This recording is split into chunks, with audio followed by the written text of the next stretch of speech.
Hello boys, how are you? Hope you're well. Ramadan Kareem. I've made this video and I'm hoping it won't be too long. I'm trying to keep it under maybe an hour, about 50 minutes, just to quickly recap all the poems, go through them. You have your anthology that I sent you earlier on, the anthology, so you should be able to read through the poems yourself. Do feel free to go onto YouTube and look up videos or just Google it and see what you can find as well as anything else. So I'm going to start off with, first of all, what the exam looks like. So obviously 22nd of May you've got your exam. In your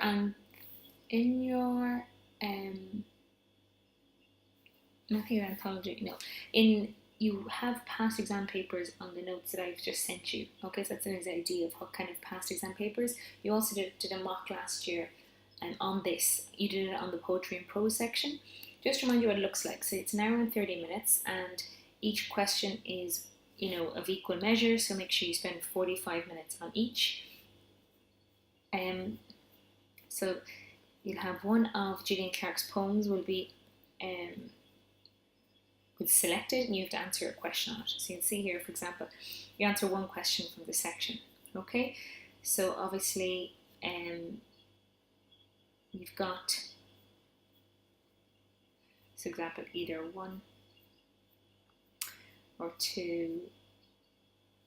Okay, so you choose your section, that's Julian Clarke's poetry, and then you answer one of the questions. Okay, and make sure, again, we'll go to that in a second, what you have to go through into your answer. So that would be yours. Okay, make sure you go to the section that you have done. Okay, it's for the section, the ones that we've studied, Julian Clarke. That's fine. Okay, then we come to the section B, the prose. Again, one question from this section. And we, of course, have done spies in quite a lot of detail. We have done some past questions where we looked at 2 different mock papers that came up when we went through them. We looked at Stephen and Keith's relationship. We also looked at we were looking at Mr. Hayward and how the writer made it sort of a dark or dramatic sort of chapter. So again, revise all your characters, revise your notes from your coursework as well, look back at anything we've done on spies, any answers you've given me, any pages we've highlighted. Make sure you know the characters quite well, you're quite familiar with the plot, the timeline. So here we are. So this is actually, copyright it's been removed. It obviously won't be in your exam. Support your ideas, details in the writing. And again, like the poetry, it's always important. Everything you say, you must back it up with the quote. And then you go into detail about the quote. What was the effect on the reader? What did the author or the writer what effect they're trying to achieve? What is your personal interpretation? And then talk about, the alliteration or the emotive language. You can talk about the pronouns they use, I, he, she. If there's a shift in tone, if it goes from positive, it's more for poetry. If it goes from negative to positive, happy to sad, note that. So it's really important to always reflect back on the language, any sort of metaphor, simile, and support your answer. So I want you to do the extract question because you've got a choice of 2. There's one question with the extract and one then without the extract. And this is quite difficult to do if you haven't got notes, okay? So I would recommend that you do the extract question, okay? But again, revise everything. I'd really appreciate if you come to school at some point, ideally Sunday and Monday before the exam. We can do some practice, some revision. But yeah, so that is the exam paper, okay, the type that you have. What I recommend you do is that you 45 minutes per question. I recommend that you spend roughly 15 minutes planning. Have your highlighter, underline what you want to use, think about what you're going to say, analyse it, effect on reader, and then 30 minutes writing it. The planning is so important. You have your 3 main points, your 3 main points ideally, and then develop them in each paragraph, okay? So let's go then to the poetry. I'm going to go to the notes that I gave you, if I can find them.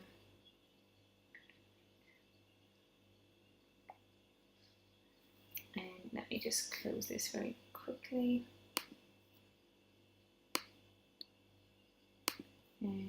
Yes, so let's go through these actually other notes to go through first with you. Here we are.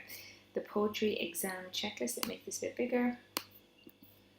So again, just for your checklist, just to remind you, when you are answering, you've used the title of the poem and used single quotation marks around it, and you've got double quotation marks on any evidence that's no more than one or two. That is more than one or two words. You've taken a phrase, double quotation marks like this, and if it's just one word or embedded quote, which you use in the flow of the sentence, usually just one word, you've got then just the single quotation marks. Like you have done for your coursework, every point you have sweaty, you need to develop it. And there's later on ideas of how you can start your paragraphs. Okay, so again, your first introduction will be, what the poem is about, the general idea of the poem, what it might represent, and then you can go into detail and answer your question. So, not the poet. Obviously, you'll have different ways. You might say, firstly, secondly, thirdly. You've also got your, stanza one begins. The poet, you might say the theme of blah blah blah is also in the stanza, whatever. And think about your sweaty. And for S as well as your statement, think about S for structure. Okay? Is there juxtaposition, repetition? We know, of course, there's enjambment and caesura, are big features of Clarke's poetry. Okay, so you definitely need to talk about that. Talk about the stanza order. What is there in the first stanza? How it begins, how it opens, is it past, present, and then how it changes in the next stanza. Any repetition, any juxtaposition. Again, words are meant to go together, and we have looked at that a lot in detail. Form. First to third person. Is it a sonnet, a quatrain? Is it one big stanza? Some are. A regular free verse, that tends to be quite a lot in Clarke's poetry. Again, what does it represent? Because it represents how you speak naturally, spontaneous? Is it because a lot of our themes are very natural? Do it with nature, do it with family? Okay, so do revise all your notes that we've done so far in Clarke. Language, again, alliteration. Emotive language, similes, metaphors, personification, imagery, okay, onomatopoeia, which is like the sound, the word is the same sound. Have you used single word analysis? The word this connotates, or the use of the word, or the connotation of the word is. This is effective because what connotation is like what it represents. So, think about the colours, think about the emotive language she uses, what it might represent, what is the connotation. And we had that, of course, in Catherine when she talks about the waves in terms of possibly her labour. Present tense, please write in the present tense, and your connectives. Okay, so here's your framework. And definitely your intro will be something like this, where it's talk about is it what of the poem appears to do what, to describe what, is the title significant? And here's different ways you can start. One of the main images, and again, take your time, plan your answer. You should have 3 paragraphs, or even a paragraph about each stanza. You were able to do that in this exam. You're able to go stanza by stanza. Stanza 1, how does it refer to the question? How does it answer the question? Stanza 2, 3, 4, if it's relevant. Okay, so you don't have to look through for a common theme and then put it all in one paragraph. No, you can go through each stanza. However, you probably won't start off, in stanza 1, in stanza 2. You might say one of the main images is this, which suggests, in stanza 1, Clarke reinforces this theme again in stanza 2, or whatever it might be, particularly when she does this, okay? Or in line number. Another effective technique used in stanza 3 is adopted by Clarke in stanza 3 to convey this is what, okay? It's really important that you give your own analysis. You can't just talk about the language. You can't just talk about the language techniques, alliteration and all that. You have to, talk about the words and what they represent to you, what they mean to you, how they refer back. Always go back to the question. What is the question? Make sure your answer answers the question at the end of your paragraph. Read back. Have you made a link back to the question? Make sure you do. The theme of the poem is portrayed, again in stanza 4, when poet's intentions. Finally, in conclusion, the poet successfully, portrays or gives a vivid portrayal of nature in this poem through the use of this, this, this, and this, whatever it might be. Again, you can read here. I've sent this to you already. The form, the tone, the imagery. Okay, so do take your time and look through everything that can help you answer and go into detail about it. Using vocabulary, this suggests, portrays, illustrates, demonstrates, depicts. Comment, analyse, evaluate how poets present their ideas. Why did she use these words or techniques? Be critical. Highlight the key words and phrases you would comment on your answer. Detailed analysis of the way a writer achieves their effects is required for success. Okay? Stick to the question. Don't simply retell the story or paraphrase its content. Okay? Say how. So there you will talk about your language devices, of course, but you have to say, comment on the phrase and then go into detail about the language devices. Is it enjambment? Is it caesura? How does that contribute? How does emotive language contribute? How does the tone of the poem contribute? How does the use of colours? Is there any word that is repeated? In lunchtime lecture, there's a reference made all the time to water and sea imagery. What effects does that have on you? What is she trying to achieve? In terms of the skull, she meant how fragile it is. The fragility, the beauty. What are the words? A lot of light and darkness appears as well in Clarke's poetry, where she talks about the shade, the dark, and the white and the bright. Again, what does that mean for you as a reader? And again, read through that yourself, and you'll see the things you need to do. Keywords. So do spend your 15 minutes reading the question again. What do you understand by it? Highlight what you mean. Write down everything you know on the sheet on the side. Everything you know about Clarke.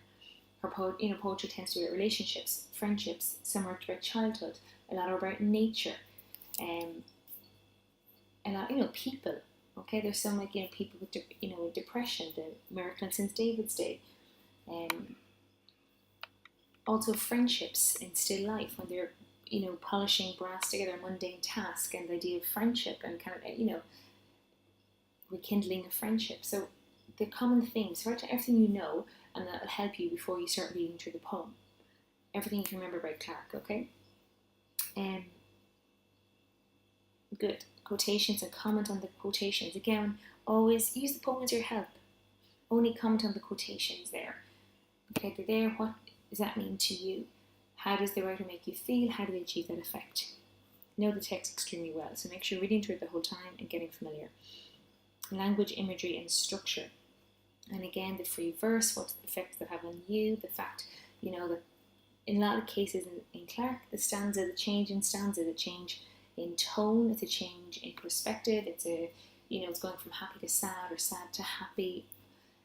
Think about Family House, where she's talking about her childhood and how idyllic it is and her beautiful memories, and she's reminiscing, and it's all positive and it's full of warmth. And then it goes later on where you can see it's being lost, and it's implied that the house has been sold, or Clarke is no longer part of it, and it's quite dark and deep, and sadness and bitterness, so that she's no longer part of that life. And again, you have to look at the words that show that.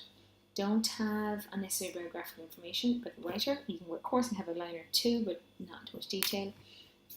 You do not identify literary features, explain their effects. So you can't just say there's alliteration. What effects does it have on you, on the sound? Is it comforting? Is it sharp? What is the effect does it have on you?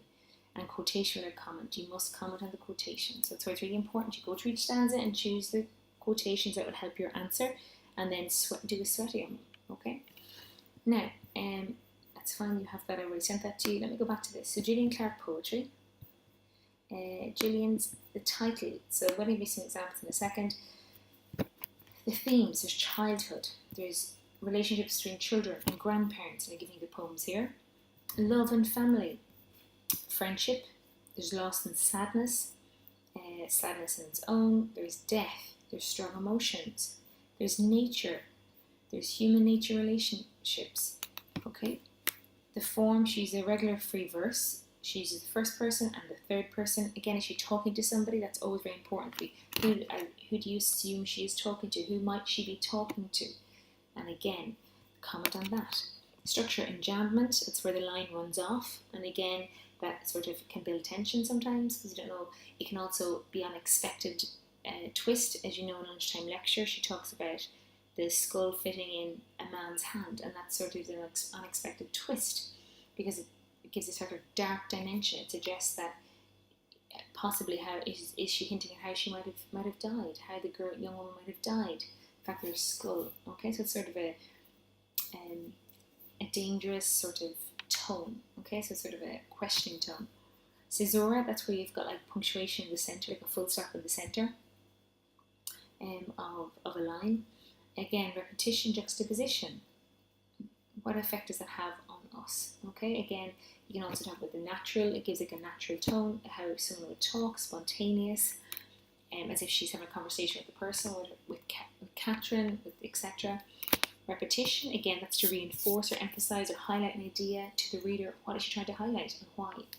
Juxtaposition, again, words that don't normally go together, and that's again can talk about the idea that two ideas are together. So she is showing that there's two sides to an idea, that she can feel both something negative and positive.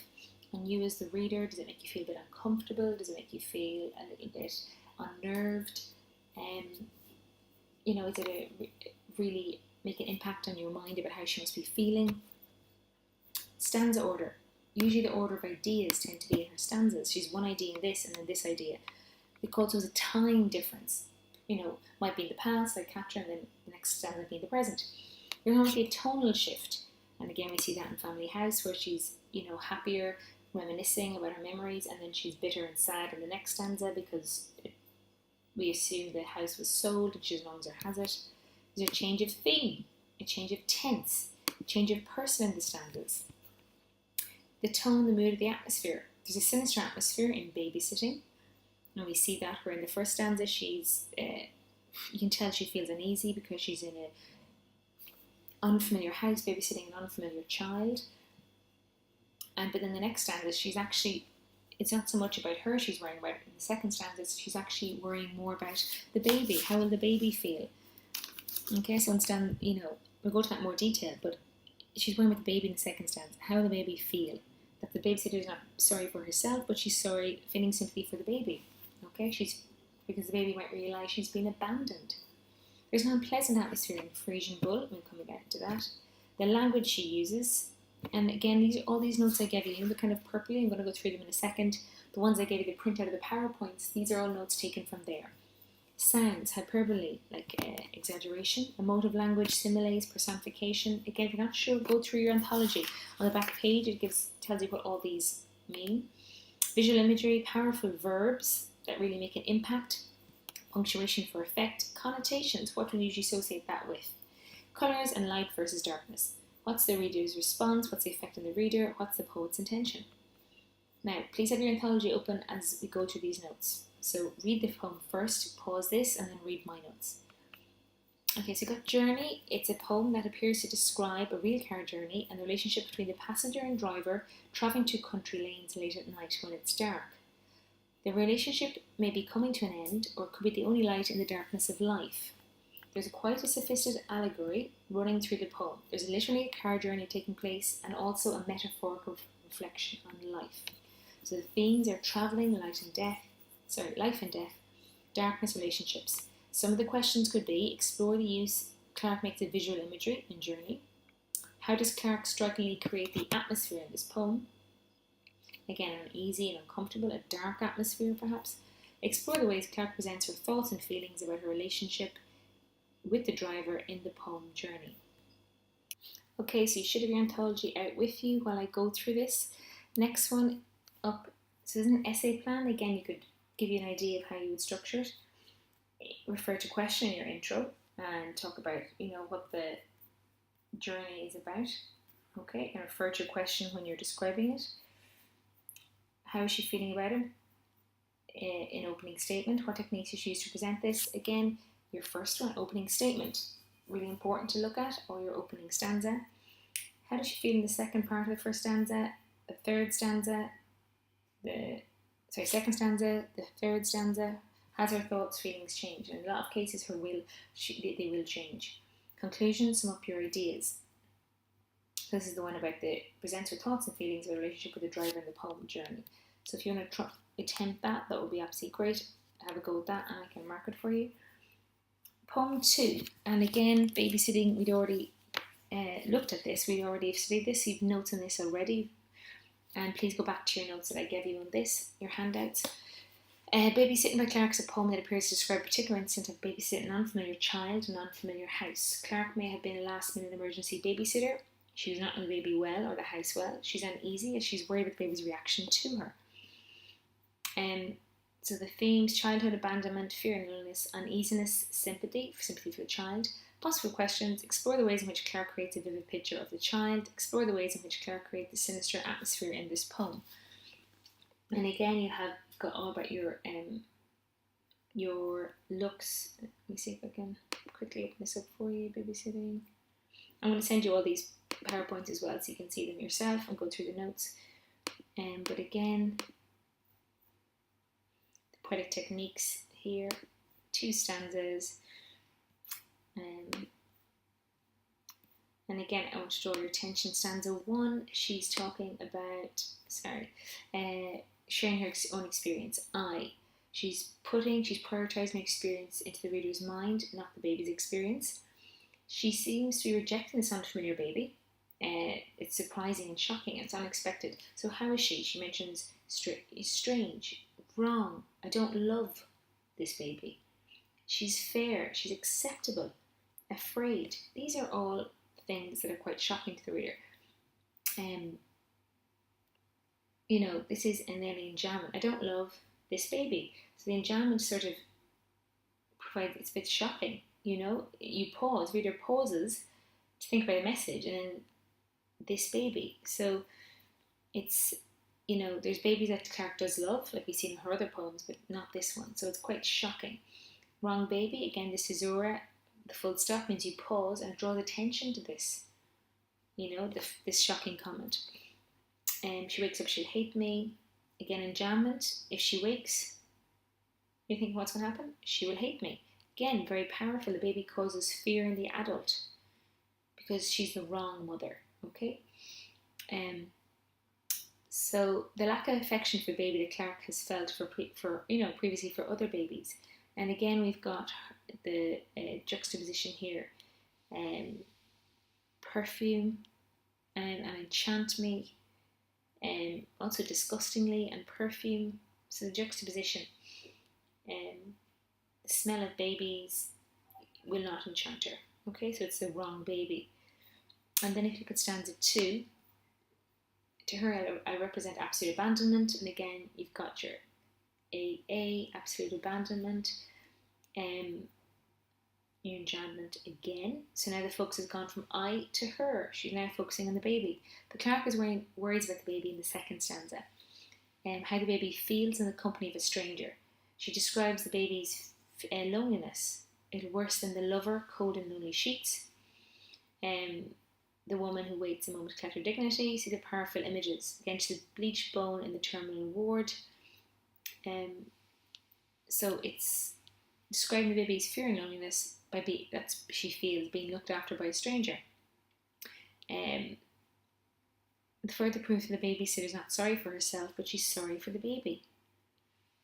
Okay, so again, the pronouns she, and baby's bad dream, and there's the images there. She'll find me between us two. The pronouns are used in an interesting way. The conflict, the us is not a successful pair. There's something equally, doom laden about the final line. Doom means, negativity, particularly repetition. Although the acknowledge that the speaker is not capable of comforting the baby, eventually the mother will return. That it will not come. It will not come. Quite bleak. Maybe perhaps it's not the baby's need for comfort and attention, for which there's no solution, but rather the recognition of a future where that comfort will be denied. So that's an interesting sort of interpretation to have, because it ends quite bleakly. It will not come, quite negatively. Okay? And again, I'll send that to you so you can see it yourself. Then we've got Catherine. I'm not going to go through this because we spent a lot of time on this before. Again, read through it, look at your notes. Explores the tempestuous bond relationship she shares with her daughter, Catherine. Title Catherine shows that she's not only the subject of the poem, but the main focus of the mother's life. The poem's written in the first person, so it's deeply autobiographical and conveys a deeply universal message about mother-child relationships. Themes: childhood, mother-child relationships, love, family. Possible question: explore the ways in which Clarke creates a vivid picture of the child. Explore the ways in which Clarke vividly portrays. Vividly means deeply or dramatically or quite strongly. Portrays her feelings for her daughter in the poem. Again, you got lots of notes on that. The next poem is Still Life, and we did this in the lesson as well. Still Life by Gillian Clarke is a poem that describes how the poet reflects very movingly on the nature of friendship while she's doing some housework. That's one stanza. It takes place at home one evening. Once each item was done or was cleaned, it was placed with the others in a group in a style of picture called a still life. Remember, they were polishing brass objects. It is the present, about working together, polishing the objects, revealing the truth of friendship or love. Will the love last? Nothing lasts forever. However close we feel to another person, we are each alone and individual. That is just a fact in the moment, and the thought is recorded in the poem. The themes: nature of relationships, friendships. Possible questions: how does Clarke depict the nature of friendship in this poem? How does Clarke powerfully portray the speaker's mind in still life? Then we have the lunchtime lecture, and I think I've already done that with Omar and Ahmed, because they came in maybe 2 days, other people weren't in. It's a poem where the poet is attending a lecture in the museum given by an archaeologist. The subject of the lecture is the discovery of bones of a young Stone Age woman found by a farmer digging for stone. The poem begins in media res, which means Latin for as it were, which is the moment of the lecture that has made a significant impact on Clarke. And again, you need to, I'll send you those notes that I did of the boys. Themes: loss and sadness and rebirth. Possible questions: how does Clarke create a sense of loss and sadness in the poem? Explore the ways in which Clarke creates a vivid picture of the skull in this poem. And if we just quickly go here, I'm going to it's quite a long poem, I'm just going to quickly, and again I'm going to send you this so you can read it yourself, but just to draw your attention to a few things. So the first one, you can see here where it begins, and this from the 2nd or 3rd millennium BC. This is where Clarke has become interested in the lecture. She's listening to somebody give a talk about this skull that they've found. So she kind of enters as just a minute that made an impact on her. So stanza 1 describes the skull. So it's beautiful. You can see here it inspires admiration. A white fine skull, as a shell would see, small, perfect. These are all words, sort of beautiful imagery that really inspire admiration and not horror. It seems to be quite a beautiful thing. The focus is on the beautiful delicacy of the skull and its flawless nature, small, perfect.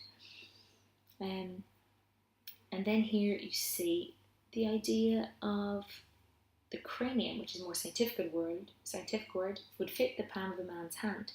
And the enjambment here, it seems to emphasise the act of a man placing his hand on the girl's skull. So that again makes us question, how did she die? You know, it's sort of a traumatic implication. Okay, the poet's implying something traumatic may have happened to her. So the cranium, the word instead of skull, seems to detach it from the intimate description of the skull so far. It's like very detached. It's, in comparison to how it was described here. Then if you go here, some plague or violence destroyed her.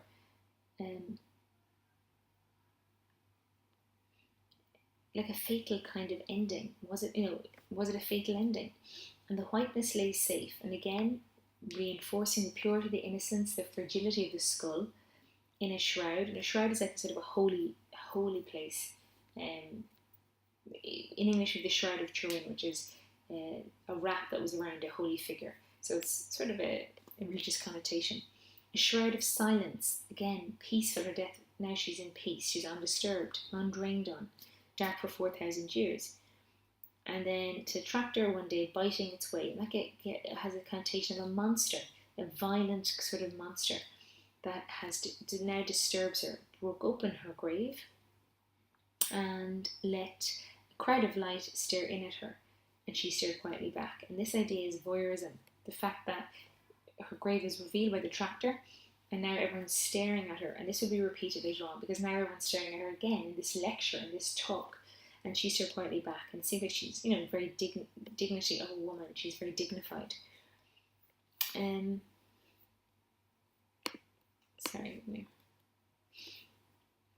Then here we are. As I look at her, feeling the shock the farmer felt. So in the act of voyeurism, in stanza 2, the Clarke is not actually emotionally affected by this, but the artifact does haunt her because the tonal shift in tone from stanza 1 to 2. So now it goes from, she's in awe, in stanza 1, she was in awe of the skull. She was inspired by its beauty. Then stanza 2, now she's more concerned with the lack of response from herself. As a speaker, she doesn't feel shock, and she's sort of, concerned about her lack of feeling. And this troubles her. And so she focuses on her lack of response and the reasons why she doesn't react. And it's very like sort of, here, reasons are given, labels, causes, catalogues, the smell of death is done. So it's very clinical view of death.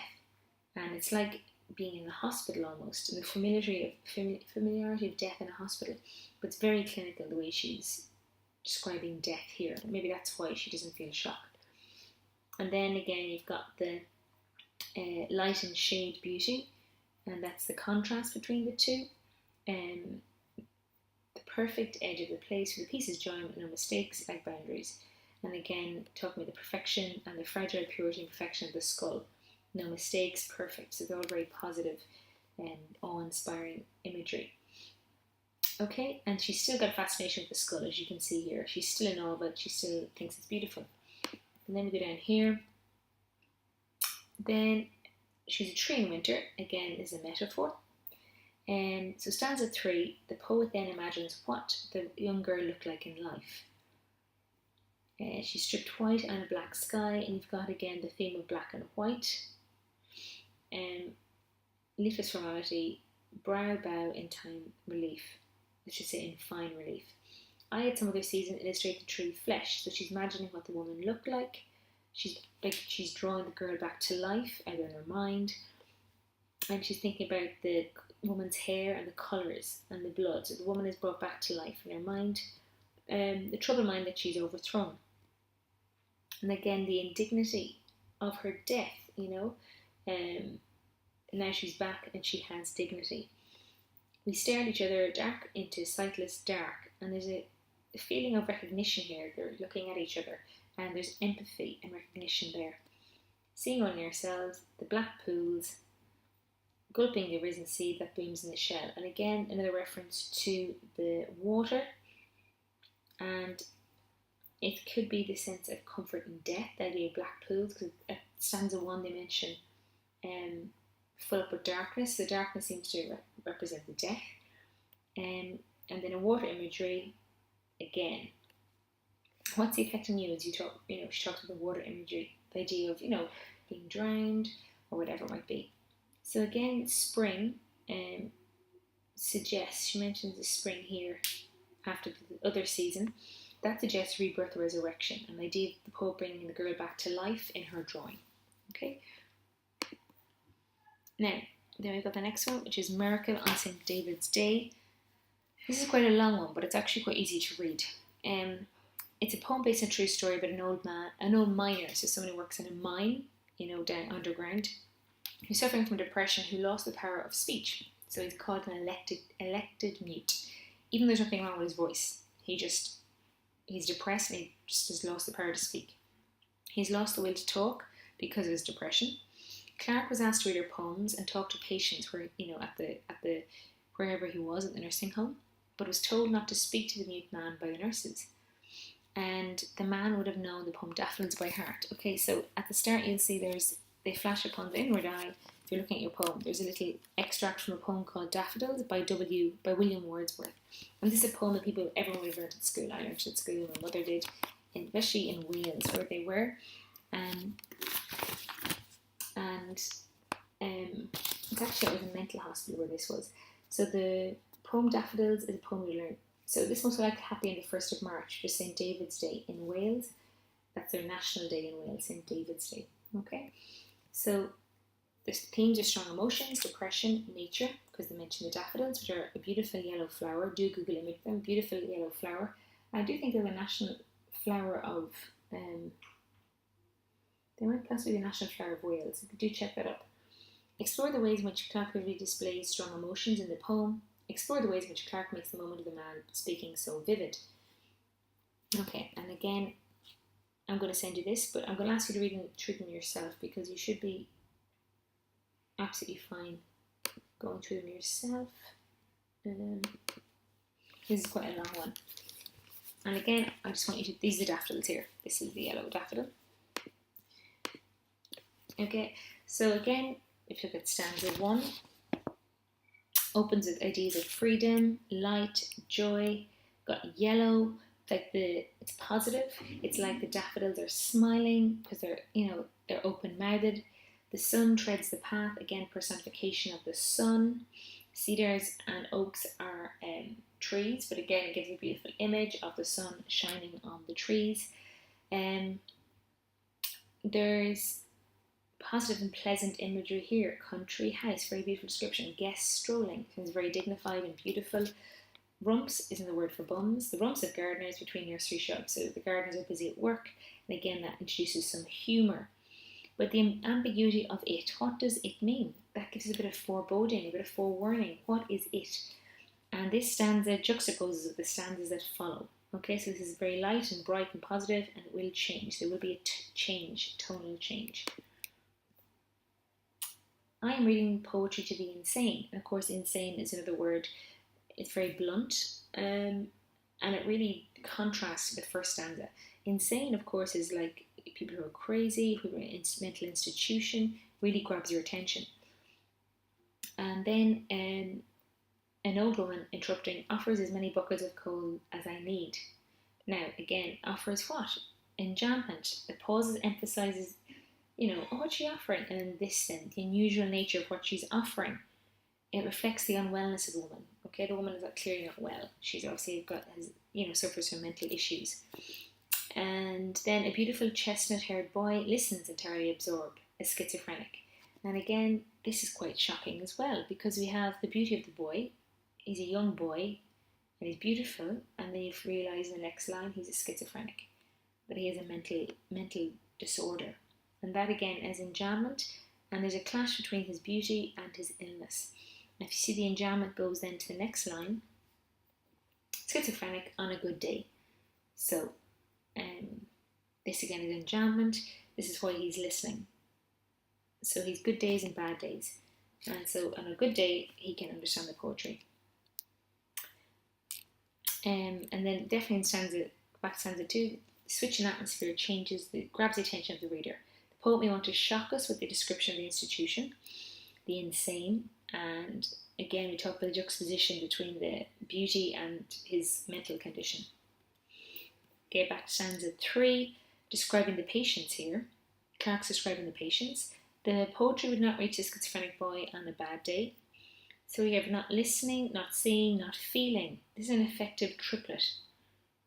And it's in contrast to the positivity in stanza 1. And then we talk about a big mild man is tenderly led to his chair. So this big man is tenderly led. So it's significant. He's reduced by his illness, and hopefully it'll be the words of the poet that will restore him. He's not absent, but he doesn't seem to be entirely present. So that's nice. The care of the nurses, neat clothes, tenderly. It shows that the nurses do take care of them. And then again, stanza 4 again about again the shockingness here, desperate situation. He's never spoken, and this makes the miracle even more significant. So he's reduced to sitting in a chair, and the big man, the labourer's hands, again description of him, sitting on his chair with his hands on his knees, and he rocks gently. Okay, the enjambment emphasises the action, so he's comfortable as he listens to the poetry. I read to their presences, absences. Clarke redirects the audience attention to the room, to those present and absent. Okay, and then again you can go through that yourself in more detail. Suddenly in stanza 5, there's tension. Readers realise the possible danger of such a big man suddenly standing. Okay, he is obviously mute. He suffers from very bad depression. huge and mild, but I feel afraid. Like slow movement of spring water or the first bird of the year in breaking darkness. And again, the two similes have the same message, the beginning of something new. They emphasise that more is to come. It's not a one-off miracle. The expectation the labourer will continue to speak or communicate in the future. And he recites then the daffodils, this poem he would have learned from his childhood. And it's such, it connects to the beginning of the poem where they quote the poem to now you can see it's reinforced. The positive, it's a crucial moment. And again, it links also to the daffodils that seem to be in the garden of the mental hospital. Stanza 6. Valleys, again, St. David, the valleys are in Wales, so the little like country school. And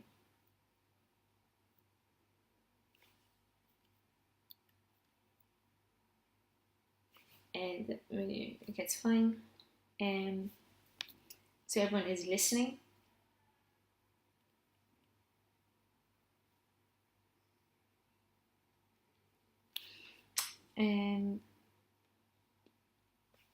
Sorry, back here. Here we are, sorry. Stanza 7. The dumbness of misery hints at the silence of the labourer is being caused by sadness or some traumatic event that he's experienced because he was an elective mute. There was no physical reason why he couldn't speak. The music of speech and music of words. A theme where the power of language is shown to be the ultimate power. So here, the music of speech, of words, actually literally heals the sick. Stanza 8. We observe the flower's silence. Enjambment. We observe the flower silence. As readers, we pause and observe. And the daffodils are aflame. This identifies, again, the idea of yellow, like before in stanza 1. The daffodils have metaphorically burst into flames in joy at the miracle, release from the stillness. Okay, and again, thrush sings, usually this is to do with spring, the first bird of spring. And again, the idea of something happening for the first time, but it may happen again. Okay. 7. Buzzard by Clarke is a poem that focuses initially on describing in detail a fragile and beautiful skull of a buzzard that's been found. It then moves into thinking about the beauty and power of the bird, and perhaps concludes by stressing the joy and beauty in being the buzzard and not one of the ganging crows. Now, I'm going to open the thing here and see, is he going to find the page right now? Sorry. A buzzard it's a bird. So I'm trying to find a picture for the bird for you so you can see. She might have it here. Yes, there's a picture of the buzzard. Okay, it's a type of bird. You can Google image it and see it yourself.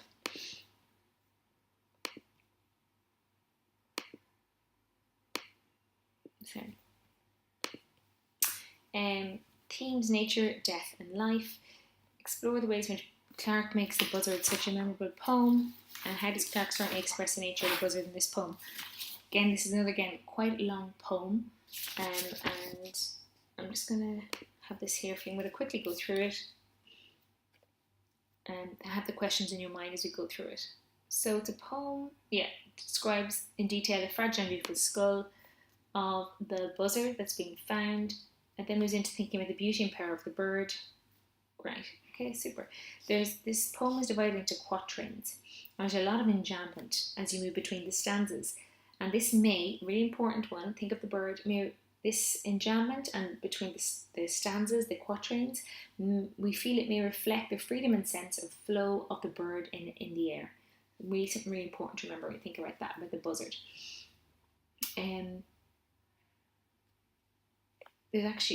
The notes here are really brilliant, so please go through them all. And I'll just draw your attention to just stanza 1. Again, the delicate, emphasising the fragility of the skull. The simile, as smooth as your own egg, again suggests rebirth. We're seeing the buzzard as a female, another female figure that shows independence and power. And again, thinking about the delicate nature. So a peach, for example, could refer to peach, the cleft flesh of a fruit. So a delicate, eggs are delicate and peaches are delicate. From the plundered bones on the hill. So this is very mythic and epic sort of description. And plundered usually has connotations of treasure. And again, the idea of being precious, fragile, beautiful, precious. Like a fire in the morning, ashes. So again, there is a saying in English about what bird? It's a bird that rises from the ashes. I can't remember what it is. But again, that represents the similar, it repeats the rebirth of imagery. That's it, the phoenix rises from the ashes.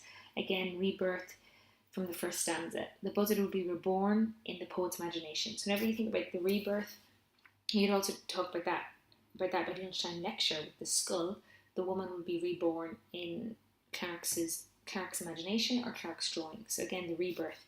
You guess it's a buzzard's skull. And again, ambiguity of view. Is it a child or a grandchild? And then the full stop at the end, it shows more control. Okay? Let me zoom in there. Let's see what I say.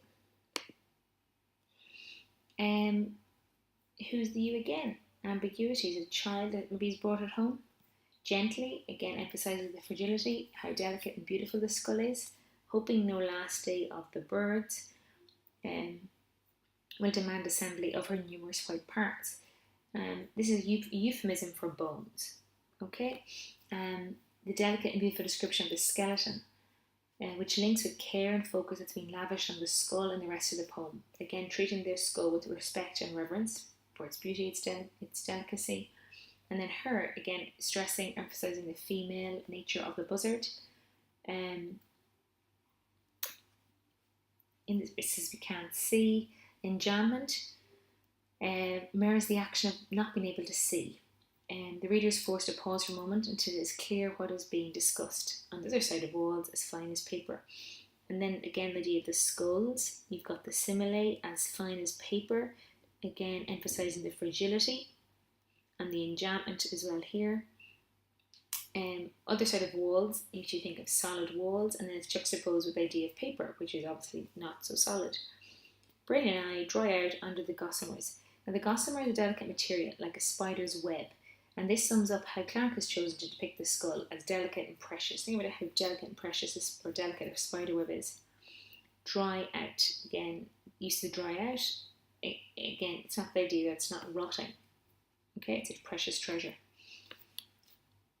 Between the sky and the mouse that moves over the barley's fields, spinning's perimeter, only a mile of air, and the ganging. Okay, so let's look up here. The enjambment, again, the mouse, and this sort of reflects the circling of the bird as it prepares to swoop between the sky and the mouse. This beautiful imagery of the bird as it prepares to swoop. And then again, you can see the spinning perimeter. Again, that emphasizes the spinning round as the bird of prey. Now, enjambment, ganging. What is ganging? And this is contrast to the description of the bird in flight and the delicate beauty of the skulls from before. And enjambment sort of leaves a bit of tension. What is it? The ganging crows. It's a gang of crows that are annoying the buzzard. So crows are quite negative. It's seen as quite a negative symbol. Okay. There's stones, cry stones at her head. And again, this is a metaphor for how the crows annoy the buzzard. In death, the last swoop, all's risked. Clarke imagines the final moments of the buzzard. Its final glorious swoop that led to its death, led to its demise. It's seen as beautiful, it's seen as heroic.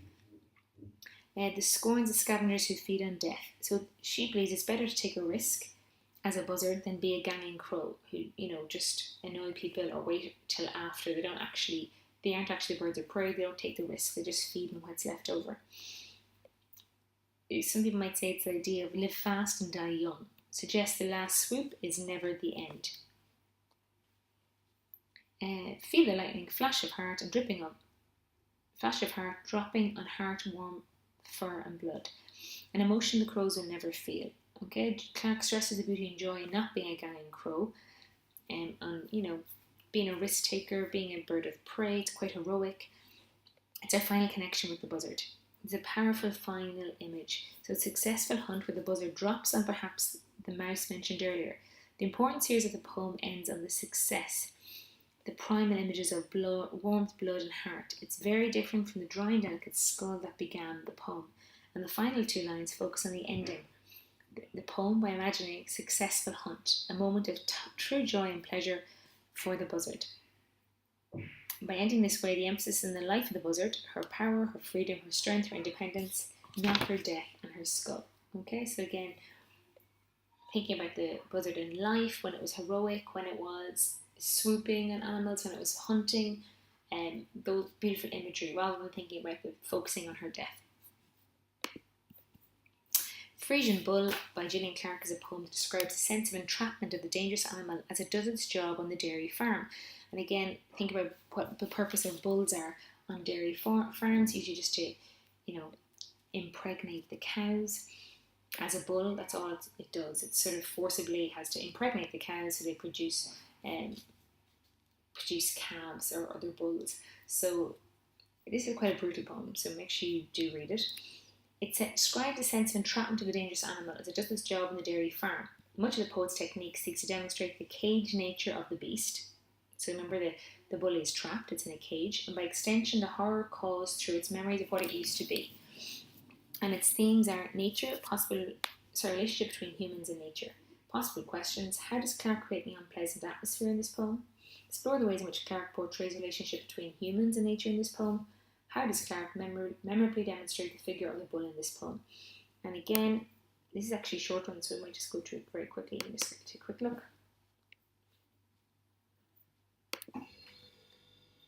Okay.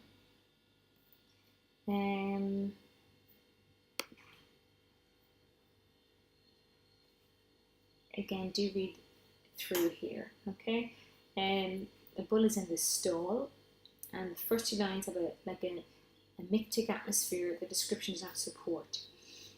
You need to explain the nature of dairy farming, so it's obviously there to impregnate the cow, the heifer, is it? Yes, well, it's a cow, because it's her trap. So you see the stall, it's now quite narrow, just to fit in the cow or the bull. So they're very, very limited in space, highly entrapped. Again, it's foreboding because you know it's going to happen. They're squeezed. There's a constricting nature of the cage. It's like a prison, steel bars between her trap and his small yard. So again, this is based on a memory. Again, what's going to happen?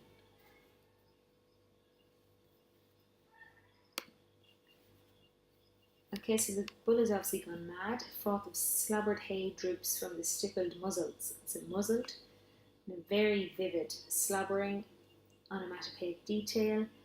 We're sort of empathising with the monster because he's foaming at the mouth. He's being imprisoned against his will, and perhaps it's been caused by the fact that he's been caged. In the slow rolling mass of the skull, his eyes surface like fish bellies. That's a simile. Imagine the unpleasant colour of his eyes. They're slimy grey, probably again because he's been entrapped. And this really describes the monstrous quality of the bull. And then fish bellies appear on the surface when the fish has died, that the soul and the eyes of the bull are dead. He's not really dead, but his soul is dead. Okay. So again, we see here the way that the creature's been driven insane by his captivity. Okay, the froth, the rolling mass, and the deadness of his eyes. So it invites a lot of pity when you think of the bull. So again, the second stanza was a reminder about his plight, his issue, his problem, and also indicates danger. He is chained because he can destroy. He is a type of monster. He is chained where they swill his floor. His stall narrows to rage. He's all rage, and the focus to constantly narrows that existence. His rage is caused by being changed. It's a lack of freedom that creates his anger. He knows the sweet smell of the heifer's fear. Now, Clarke does not hide the monstrous nature of the bull from us. He enjoys the fear of the heifer. However, I think the poem wishes us to question whether his nature is a result of his treatment. Again, remember, he's going to impregnate the heifer. So again, it's forced fertilization. I mean, it's not particularly pleasant. He knows the sweet smell of fear. I mean, that's sort of in very dangerous territory. No one usually likes to call someone's fear, say that it smells nice, that it's something pleasant. So again, it's sort of the forcible nature of him impregnating, sort of like a type of rape of the cow. But again, is it because that's his nature, because he's being forced to become like that due to his treatment? Remembered summer hay smells reaching. And again, it back to freedom. Okay, so he thinks back of his freedom. A trace of the herd's freedom. The bull might be remembering his own past as a calf or an ancestral memory. Clover-loaded winds. And again, the enjambment here that the line runs over with freedom for him as he imagines it. The thundering speed blows up the deep breathing of plains, of cattle wading in shallows. His crazy eyes churn with their vision. Again, Clarke emphasises the freedom that he no longer has, that's being denied to him, he's being restricted. It's complete contrast to the current existence of the bull. So it's quite cruel because you realise the bull is aware that he doesn't have this freedom.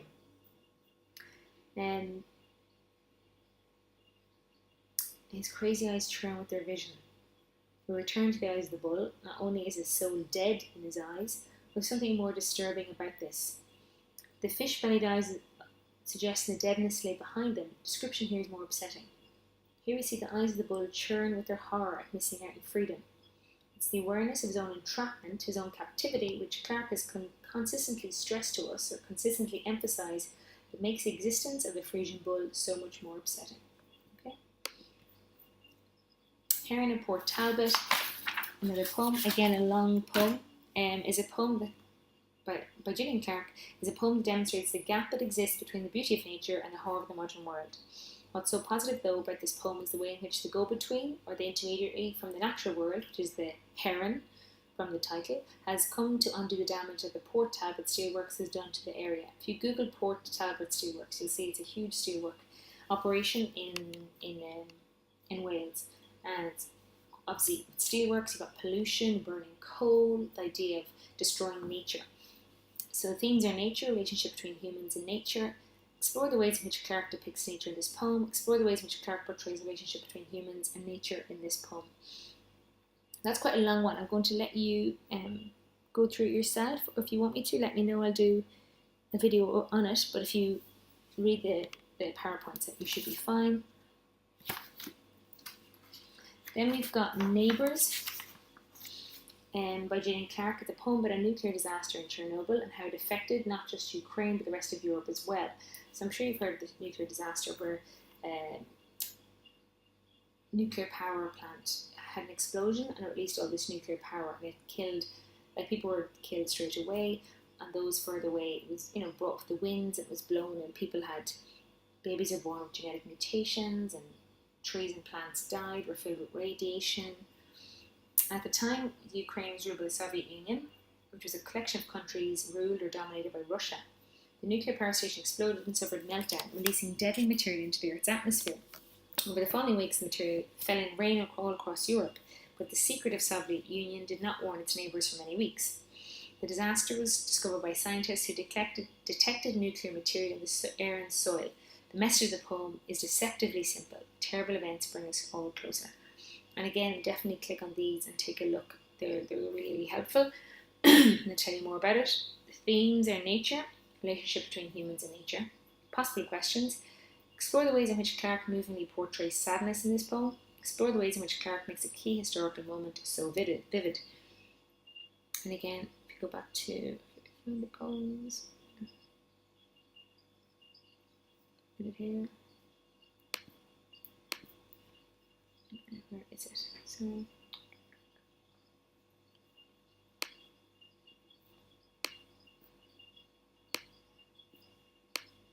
here we are.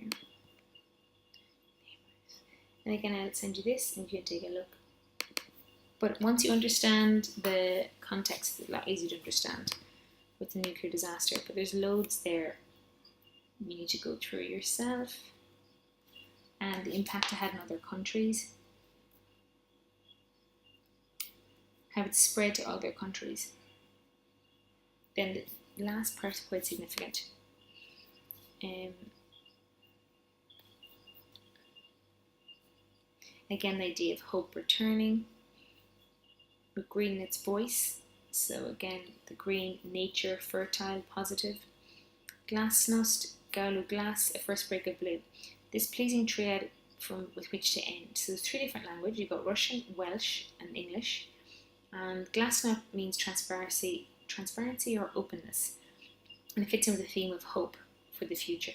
The disasters bring us together. And Clarke takes this word and it shows how similar it is to the word in Welsh. So it's stressing the neighbourly nature of the 2 languages, and she translates the Welsh into English, blue light. And it's pleasing that following the gloom that was caused or was settled over the rest of the poem because of the explosion, its conclusion feels hopeful. We await the return of the bird with the green in its voice and a glimpse of blue light. Certainly this feels like the hope that remains in Pandora's box. So Pandora's box is the idea that if you open Pandora's box, all the terrible things in the world will come out. So it's again showing that despite all these terrible events and these, horrific things that happen, there's always hope that brings people together.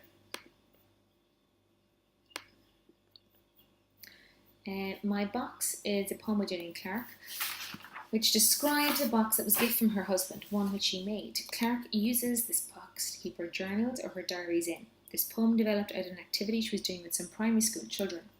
She told them they had to write a poem in 3 stanzas about a container of some sort. The first stanza had to begin with, "My box is made of." Stanza 2 had to describe what was in the box, and the final stanza had to describe what they did with the box. Clarke wrote this poem at the same time as the primary school children. Theme is nature. So possible exam questions: how does Clarke movingly reveal the feelings of the speaker in this poem? Explore the ways in which Clarke creates a vivid picture of nature in this poem. And again, it's 3 different stanzas. Let's see if I can get them for you. Just open it up and take a quick look. I don't know why this is. Oopsies. There. So almost there.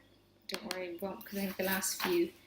We've one more, I think, because the rest we've already done, which is great.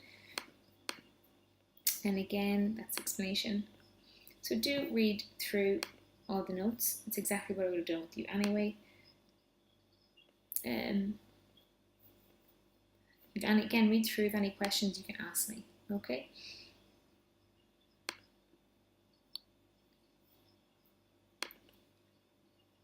Okay, just be careful. It's a deceptively simple poem. It's an excellent opportunity to develop an understanding of symbolism. There are several powerful moments of imagery in this poem, and then a lot that can be discussed and considered. So do definitely look at the symbolism. Gold, golden oak, my box, my lover, lock, brass, lots of different things there. Okay, so do make sure you read through all of this very carefully. Okay, Pipistrelle is a poem by Clarke that appears to have hidden or mysterious messages of relationship of an old married couple, talking about their past long into the evening. At some stage, they may be looking at mementos, finding an unusual bat in a box. So Pipistrelle is a bat, a common bat, which leads the speaker to remember a rose given to her early in the relationship that actually predicted how happy they would be. In the poem itself, Clarke never mentions the word bat, leaving it up to the reader to know what a pipistrelle is or to figure it out. I'm just going to go here and make sure you understand what type of bat I'm talking about, because I know bat can have a few different meanings in English. This is a picture here. It's this kind of bat. Okay, like the creature, the nocturnal creature. Again, nature, friendship, relationship, and mystery. How does Clarke powerfully depict the natural world in Pipistrelle? And again, go through everything there and see how you can understand that it could be a couple who are looking to mementos, and this discovery of an old bat sort of makes them look back on their past. And there's also lots of mentions of nature, especially at night time, the dark. So do take a look at that. Okay, read through that. Any questions, ask me. Actually, if the last three we've done, I might just go in through.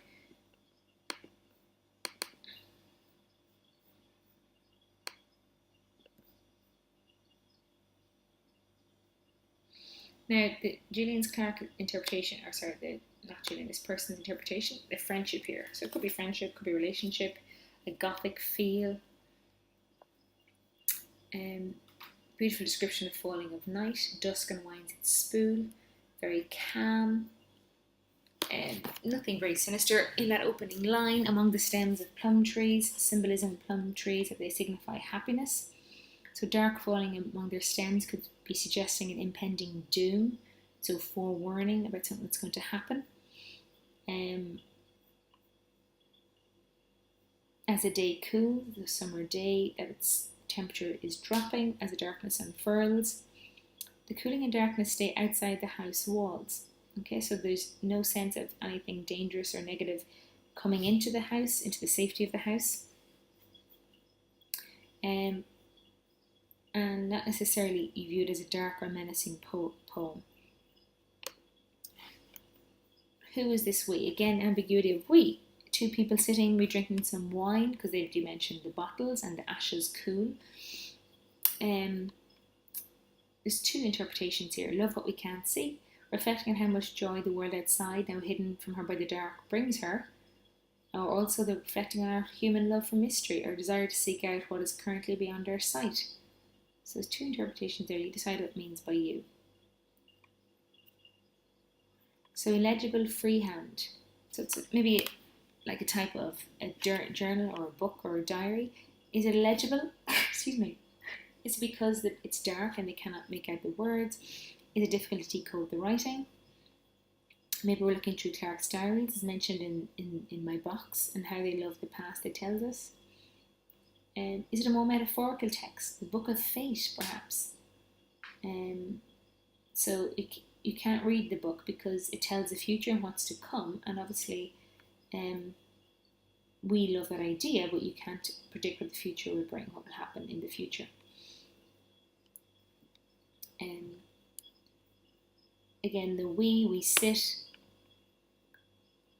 a social occasion, there's been a long conversation, could be Clarke and her husband, and the semantics of ending, where the poem keeps firing at the reader. After midnight, cool, empty. There's a sense of finality to this. Again, why is the bat in a box? Maybe it's a display case. Maybe it's, looking at physical memories of the past. This one, it seems like there's quite a lot of mementos, a lot of memories that they're looking back on. A mouse the size of my thumb and its furs.